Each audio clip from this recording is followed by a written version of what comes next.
Friends, ഇന്ന് എൻ്റെ മക്കൾസിന് ചെറിയൊരാഗ്രഹം. വേറൊന്നുമല്ല, 4 മണിക്ക് അവർക്ക് പഴം പൊരിച്ചത് വേണമെന്ന്. നമ്മൾ ഉമ്മമാരല്ലേ അതെല്ലാം ചെയ്ത് കൊടുക്കേണ്ടത്. ഞാൻ നേരെ കിച്ചണിലേക്ക് പോയി പാൻ അടുപ്പത്തേക്ക് വെച്ച് പഴം പൊരിച്ചു കൊടുക്കും.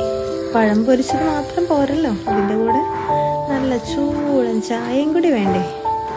അപ്പോൾ അതേ ചായ അടുപ്പത്തിരുന്ന് നല്ലോണം തിളച്ച് വരുന്നുണ്ട്.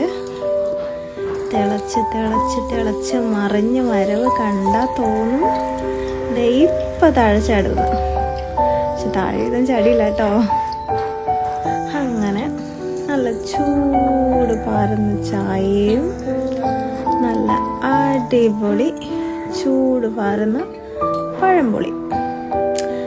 അപ്പോൾ ഉഷാറല്ലേ, കഴിച്ചാലോ. അടുത്ത വീഡിയോയുമായിട്ട് പിന്നെ കാണാം. ബൈ.